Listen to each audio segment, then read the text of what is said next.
गुरुजी पधार चुके हैं हमारे साहिबाबाद गाजियाबाद राम जानकी मंदिर और लोगों के बीच भारी उत्साह के बीच पधारे हमारे गुरुजी। और आप सभी देख सकते हैं कितना लोग उत्साहित हैं उनसे मिलने के लिए और उनकी प्रवचन सुनने के लिए।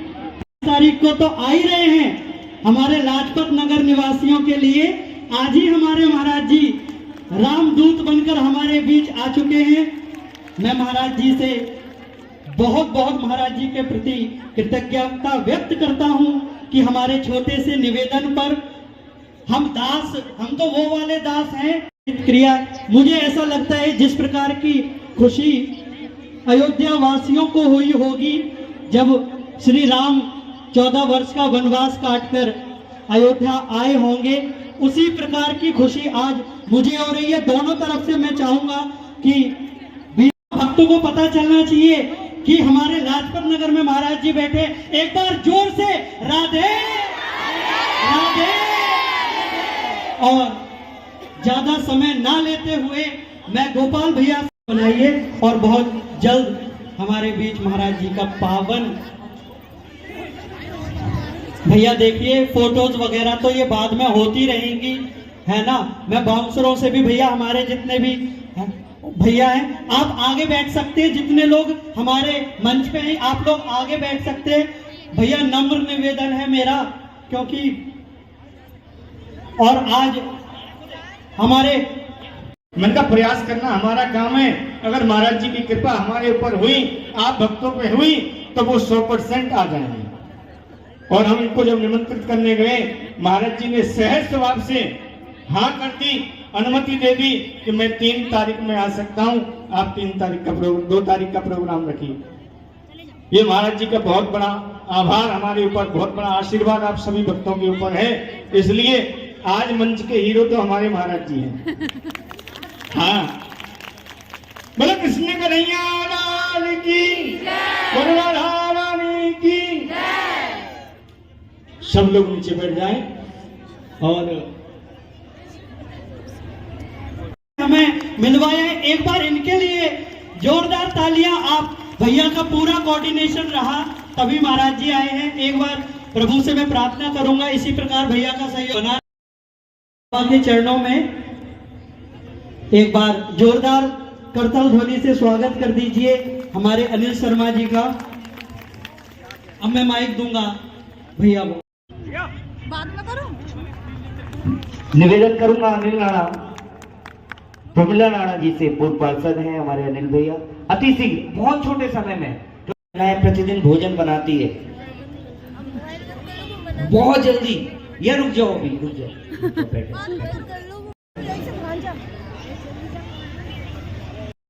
बड़े सूक्ष्म रूप में यहाँ से निवेदन करूंगा।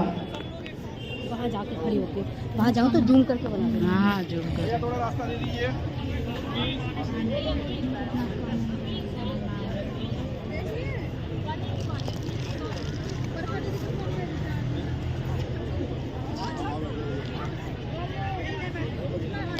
और आइए थोड़ा गैलरी को खाली कर देंगे और निवेदन करूंगा परम पूज्य आदरणीय श्री अनुदाचार्य जी महाराज से श्री श्याम रसोई के इन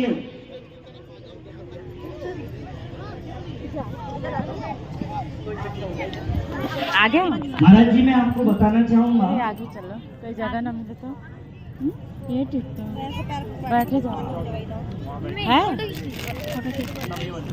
माता जी से निवेदन करूंगा। बेटा बदतमीजी नहीं, यहाँ भीड़ बहुत ज्यादा है, शांति में। अब वो जा रही बैठे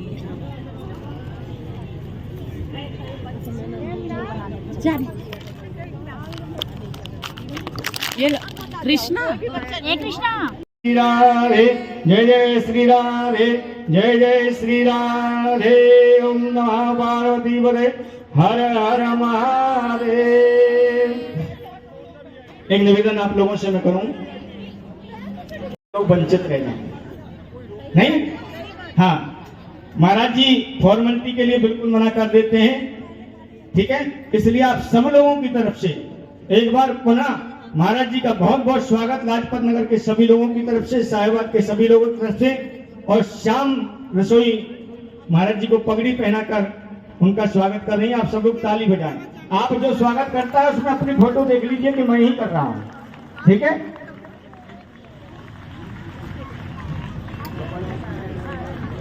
सबसे मेरा निवेदन है, सब लोग नीचे बैठ जाएं। शर्मा जी आप पगड़ी पहनाइए।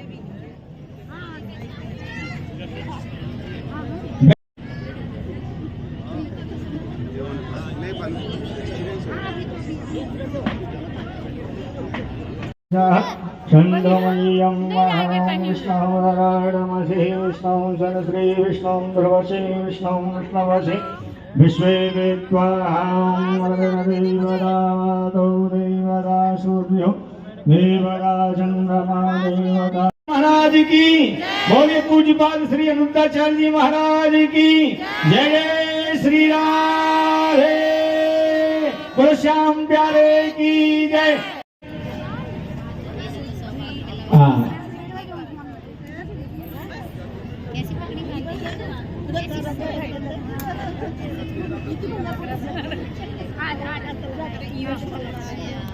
भाई गोपाल जी से निवेदन करूंगा, महाराज जी के साथ में जो लोग आए हैं उनका सबको पगड़ी पहनवाएं और शीघ्रता करें। अभी महाराज जी भाई ओम प्रकाश जी जो महाराज जी के साथ में आए हैं और कृष्णाय वासुदेवाय हरे परमात्मने कृष्णाशाय गोविंदाय नमो नमः। लक्ष्मीनाथ समारंभां नाचयामुनिमध्यमाम् अस्मदाचार्यपर्यन्तां वन्दे गुरुपरम्। हरिलाल की जय। जय श्री राधे श्याम। आप सभी भक्तों की जय, सभी मैयाओं की जय जय, सभी भैयाओं की जय। स्वागत है आप सभी भक्तों का। आप लोग आज भगवान श्री कृष्ण की पावन कृपा का अनुभव कर रहे हैं और भगवान की पावन कृपा से आज हम सब यहाँ थाली सबको भरपेट भोजन मिल रहा है। अद्भुत कार्य है। अन्न दान सबसे श्रेष्ठ दान है। इसलिए हम सभी के परंपराएं रही हैं कि हम पहली रोटी गाय को दान करते हैं, अंतिम रोटी कुत्ते को। और हमारी हिंदू संस्कृति, हिंदू परंपराएं परोपकार से ही बनी है। इसलिए गौरी गोपाल भगवान की रसोई भी पूरी दुनिया में एक ऐसी रसोई है जहां सबको पेट भर भोजन मिलता है। कोई भी आ जाए प्रसाद पाते हैं वृंदावन में गौरी गोपाल भगवान की कृपा से। और इन्होंने बताया भैया जी ने कि उस कार्य को देख करके ये इतने प्रभावित हुए कि यहाँ भी सबको पेट भर भोजन मिल पाए, उसके प्रयास में लग गए। और भगवान ने नेकी का काम भगवान ही शुरू करते हैं, वही कराते हैं। करने कराने वाले, सनातन धर्म को जानने वाले लोग, सनातन धर्म को मानने वाले लोग। इतने कम समय में ये दास यहाँ आया और आप सभी का दर्शन करके आज हमें बड़ा अच्छा लगा कि आप सबने अपना समय निकाला और कुछ अच्छी बात हम और आप अब करेंगे। सबसे पहले तो सबको जय श्रीमन नारायण, जय श्री कृष्णा, राधे राधे। आप सब आए हैं और कथाएं कितने लोग सुनते हैं रोज? सुना करिए।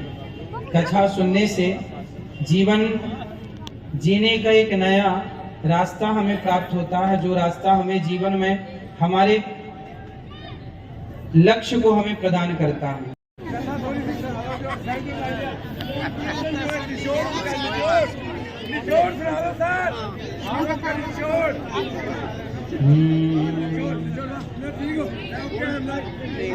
चलिए सुनिए, सुन लो। संभाल के रखो। देखिए, खड़े हो जाएं।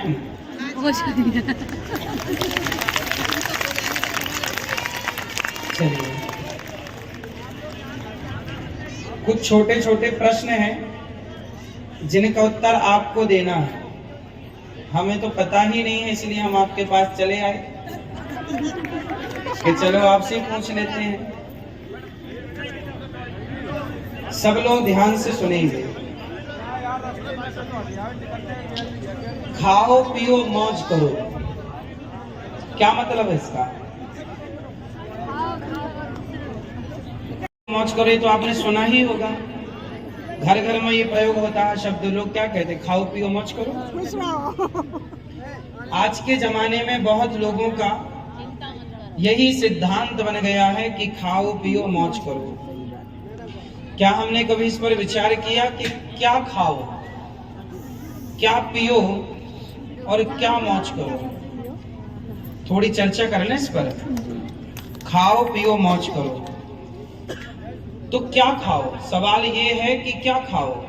आज हम लोग जो खा रहे हैं, अंडा खा रहे हैं, ना खाने वाली चीजें खा रहे हैं, और क्या कह रहे हैं कि खाओ पियो मौज करो। इसी का नाम लोग जिंदगी मानते हैं कि यही जिंदगी है। जिंदगी ये नहीं है खाओ पियो मौज करो। खाओ पियो मौज करो, इसका सही मायने में अर्थ क्या है? अब जरा ध्यान से सुन लीजिए। शांत, आगे के लोग शांत रहेंगे, पीछे वाले तो शांत हैं। खाओ, क्या खाओ? क्या खाओ? मांस खाओ, अंडा, क्या खाओ?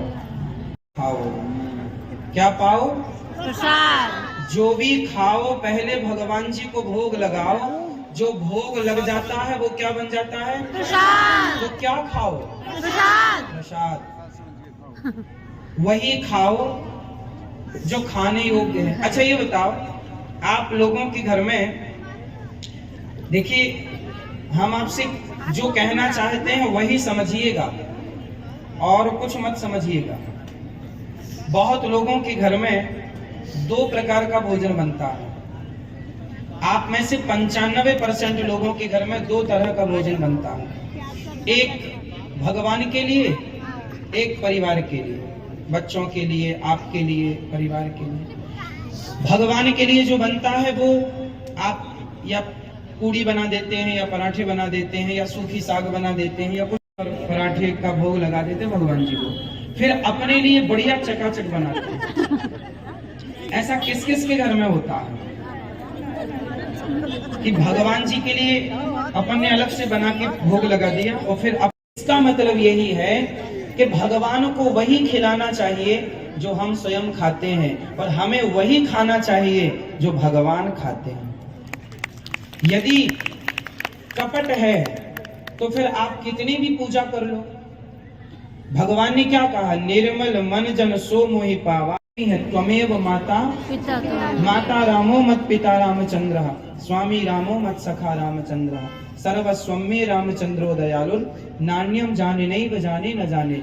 आप सब लोग कहते हैं मात पिता तुम मेरे शरण, तुम बिन और न दूजा, प्रभु बिन और न दूजा, आस करूं मैं किसकी। ओम जय जगदीश हरे। तो हम लोग क्या कहते हैं भगवान को?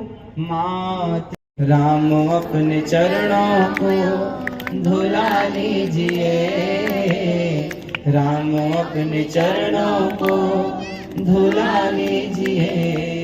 हे प्रभु, आप चरणों को धुलवाइए, तब मैं आपको पार उतारूंगा। तो राम जी ने चरण धुलवाए कि नहीं? और केवट ने चरण धुलकर क्या कहा? मैं अभी आपको पार नहीं लगाऊंगा, जो वेटिंग में है उन्हें पार लगाऊंगा। राम जी बोले, यहाँ कौन है मेरे सिवा? केवट बोला कि आपके चरणामृत से मैं पहले अपने पितरों को पार लगाऊंगा, मेरे पितर अभी पार नहीं हुए। तो चरणामृत का जल उनके नाम से जब छिड़का तब पितर पार कर केवट ने राम जी को नाव में बिठाया। तो राम जी के चरणों का चरणोदक किसको पार लगाता है? हमें ही नहीं। आप जब रोज गोपाल जी को नहवाया करो, शालिग्राम जी को नहवाया करो, तो पहले चरणामृत भगवान को, चरणामृत आप उठाकर अपने पितरों के नाम से, हे मेरे पितर, हे मेरे पूर्वजों, ये प्रभु का चरणामृत स्वीकार कीजिए। रोज क्या घटेगा? इतना जल लिया और पितरों के नाम से सिंचन कर दिया। हे मेरे पितर, ये चरणामृत। केवट ने चरणामृत से पितरों को पार लगाया कि नहीं? हाँ या ना? तो हमारे पितर पार नहीं होंगे, इसलिए चरणामृत की महिमा हम बता रहे हैं आपको कि चरणामृत भगवान का रोज बच्चों को पिलाकर ही स्कूल भेजा करो। मंदिरों में चरणामृत मिलता है, हर मंदिर में शालिग्राम भगवान होने चाहिए, हर मंदिर में गोपाल जी होने चाहिए। मंदिर किसी का भी हो, चाहे गणेश जी का हो, चाहे शंकर जी का हो, यदि वहां पर आपको चरणामृत मिल रहा है तो वहां गोपाल जी का, शालिग्राम भगवान का होना जरूरी है। यदि शालिग्राम भगवान और गोपाल जी नहीं है तो फिर चरणामृत किसका होगा? शंकर जी को जो हम जल चढ़ाते हैं वो शंकर जी पर चढ़ाया हुआ जल, उस जल का सिंचन होता है सिर पर, अभिषेक होता है उसका। क्या होता है? उस जल को हम अपने सिर पर लगा सकते हैं, सिंचन कर सकते हैं, उस जल को नेत्रों से लगा सकते हैं, पर शिव जी पर चढ़ा हुआ जल पी नहीं सकते। शिव जी पर चढ़ा हुआ जल पी नहीं सकते। कौन सा जल पिया जाता है? केवल चरणामृत। और चरणामृत किने का? पग घुंघरू बांध मीरा नाची रे, नाची रे, नाची के नहीं तो मीरा की तरह नाचना है। मीरा किसके लिए नाची रे? गोविंद के लिए नाची रे। इसलिए पग घुंघरू बांध मीरा नाची रे, लोग कहें वो तो भई रे बावरिया, सास कहे कुल नासी रे, पग घुंघरू बांध मीरा नाची रे। गोविंद के लिए नाचना, ये है मस्ती, ये है मौज, है ना? संत लोग किस में रहते हैं? मौज में रहते हैं। वाह वाह रे मौज फकीरा की वाह, मौज है। खाओ पियो, जोर से खाओ पियो, मौज करो। तो क्या मौज है? धर्म बड़ा। ये इस तरफ वाले बताएंगे कर्म बड़ा कि धर्म बड़ा? धर्म। बीच की मैया बताएंगे। कुछ लोग कह रहे हैं कर्म बड़ा, कुछ लोग कह रहे हैं धर्म बड़ा। धर्म से कर्म बड़ा, ठीक है। ये हमारे भाई साहब कह रहे हैं धर्म से भी कर्म बड़ा है। तो इनसे एक सवाल पूछ ही लेते हैं कि कसाई गाय को मारता है तो वो भी तो कर्म ही कर रहा है।